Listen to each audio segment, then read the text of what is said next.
Are you in your kitchen? I'm in my kitchen. Yeah, I'm in my kitchen. And everything is shoved to that side. That's why it looks so clear. I like to cook, so I like looking at kitchens, period. Are you serious? I love cooking. Who's your favorite? Do you use recipes or do you do your own thing? The history on that is my mom sent me away with 6 of my favorite recipes because she was afraid I wouldn't eat right. And so I gained confidence in those 6 recipes, and then you started to figure out that you could add and subtract. Yeah. Which I like to do. But nowadays, any recipe that you want to find, any version of a recipe, you can find it pretty easy. Yeah, that's what we did. My dad passed away 12 years ago, and my mother was raised by her dad, who never cooked a day in her life, and still at age 70 doesn't cook.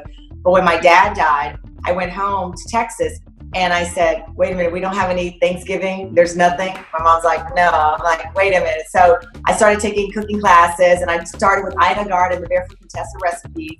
And then I would just start doctoring them up, as my dad would say. He's like, yeah, doctor it up.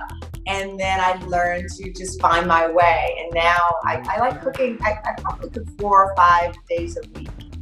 And it's intimidating at first because you think you have to find thing to a T. Although I would argue that baking, you need to follow the measurements pretty precisely. Let me show you this cake, Cal. I followed this recipe to the letter. It was a Pillsbury fluffy yellow.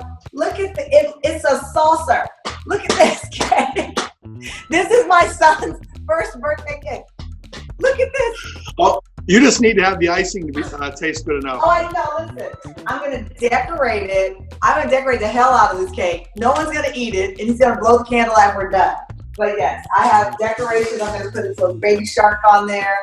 It will not be eaten, but it's going to be cute. It's going to be super cute. But no, last night I made spaghetti and meatball, but she uses ground veal, ground pork, and ground beef, and the meatball is so good. I just kind of go all over the place with it, but it's relaxing. I never imagined it would be something that I enjoy, but I love it. It takes me out of my face.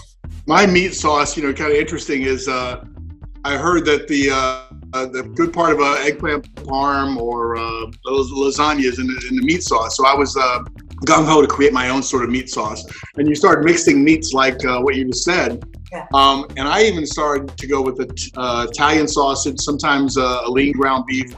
But I started putting bratwurst in it. Really? Because when you go to Milwaukee to play the Brewers, we always had a bratwurst, and I always liked the flavoring. So I started looking at different sausages and playing with that. And so then I had sort of a unique taste of my meat sauce, and I kind of stuck with it. What's the blend that you use for it? So you do lean ground beef, and then what else? Sometimes I like using veal in there as well, because that's a different taste altogether. But my basic meat sauce is really lean ground beef, Italian hot Italian sausage, and a bratwurst. It's like a half a pound, and a pound. Really? Okay, I may have to try that then. It's pretty good. I like that. So if you had one go-to meal to make for guests, what is it? Well, my wife really loved eggplant parm. That's why I had to learn how to make that. And so that would be my go-to. That's intimidating. Now that is intimidating to me. I make like a ratatouille with eggplant. I love eggplant, but I've never tried eggplant parm. I got to do that. And you dip it in the batter and all that. Sure. Yep.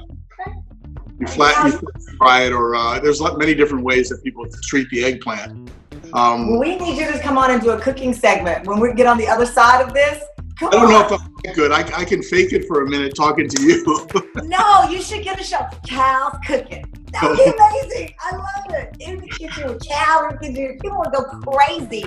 You know I'm boring, right? No, you're not boring. Sometimes when you meet the real person, it's disappointing. We have a certain feel for them, and then all of a sudden you meet them, and then you hope that what you think of them is the same. Yeah. Well, they tell you should never meet your heroes. So that's a lie now, because I've met you via social media here, and it worked out. So I'll take it. My batting average is great now, so I'll take it.